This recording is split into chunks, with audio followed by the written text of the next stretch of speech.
There was a Buddhist monk who people thought that he was a living saint, a very holy man. One day, one of the princesses of the country where the monk lived got an illegitimate child, having a baby without a known father. Actually, she got the illegitimate child with a fish seller, yes. The man who sells fish, right? Selfish. But she was too ashamed to tell the truth. So when the king interrogated her, she lied to the king that the father of the baby was the Buddhist monk, the holy man, the one that people treated with highly respect. The king then summoned the Buddhist monk and said to him, "My daughter said, this is your baby. So take him with you." The monk replied to the king in only one word. He said, "Really?" Then he received the baby. Day after day, the monk go here and there and beg for milk to feed the baby. And people from highly respected him, they got very disappointed when learning the news that he had a baby with the princess. They gave him dirty looks whenever he passed by and threw at him all kind of bad language. The monk, on the contrary, he did not respond to what people tried to insult him. And if he did, he only say one word. What is that? Really? A year later, the princess, she felt so guilty of being irresponsible to her baby and being unfair to the monk. So she came to the king and confessed the truth. The king then sent his people to see the monk and apologize him and ask for the baby back. His people came, tell him everything, and the monk again say only one word. What is that again? Really? And he gave the baby back to them. I'm sorry, all of you, those who are mother, but sometimes when trying to help someone, when trying to be helpful, we talk a lot, right? Sorry, mother normally talk more than father. I talk a lot, and unfortunately, in many cases, an effective talking only comes out when we can contain our love and our concern in very few words. You may sit in here and say, "Well, yes, you are just doing what you said."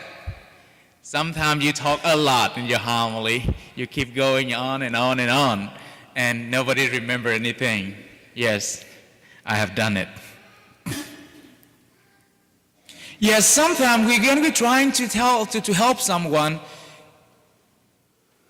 Our talk tend to be very lengthy. But unfortunately, the hearer already shut their ear. An effective talking comes out in a very, sometimes it's contained in just in a few words.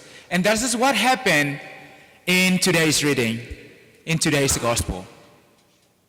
The surprise and Pharisees brought to Jesus a woman who was caught in a very act of committing adultery. And they said, "In the law, Moses commanded us to stone such women. What do you say? What is your opinion? And the gospel said they wanted to test him because according to the law of Moses, to stone a woman who committed in adultery, they need to have with them as well the man who got involved in the adultery as well and had to present him before the court. But here they by bringing the women only, they want to test him. So they set before Jesus a dilemma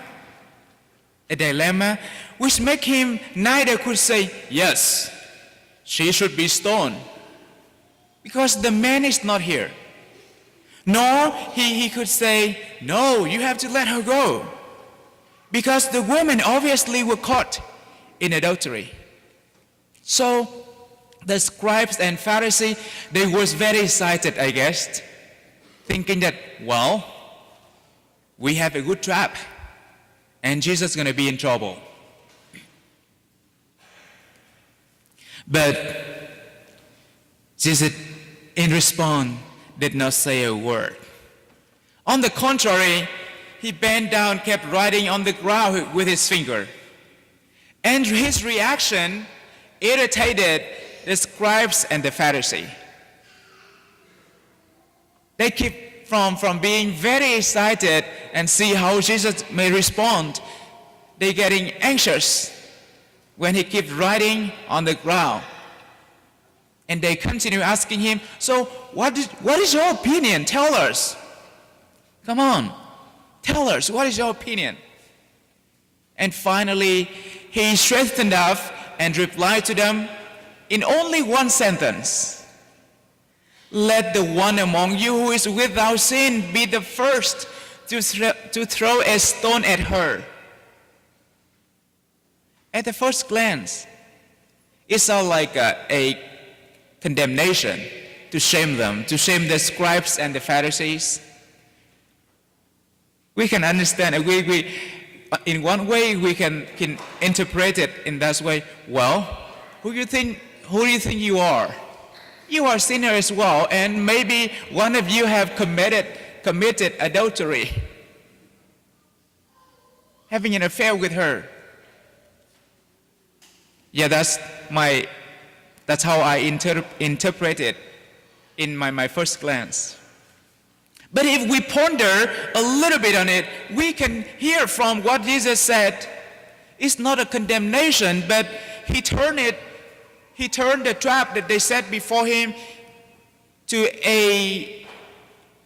an invitation for change. Let's interpret it in this way. Do you not expect to be treated with compassion, forgiveness, and mercy when you make a mistake? If this is not what you want for yourself, then go ahead and be the first one to throw a stone at her.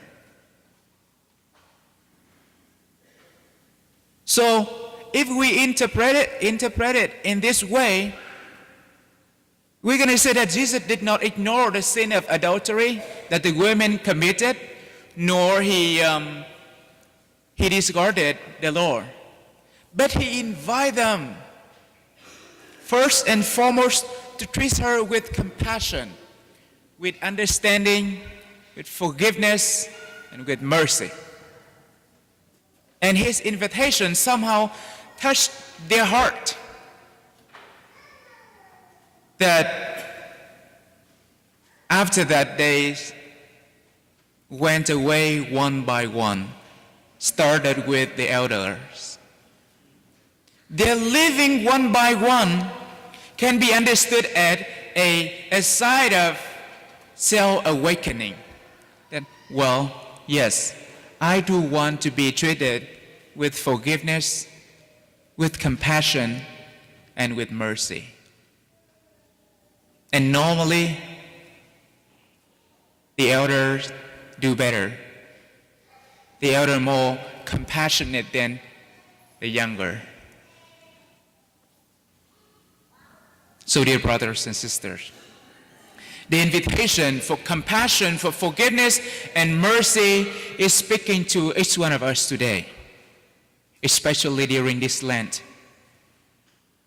Repenting for us need to go with the desire to be forgiven and also to forgive, to treat each other with compassion and with mercy. So even though we still have one week for spring break, and student is very happy to not having any homework, right?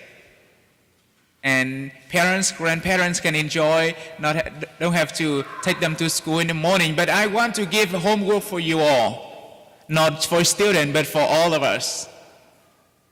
So tonight, before you go to bed, so let's do a self-evaluation and see how many percent that you can estimate of what you have said today, that you have said as going to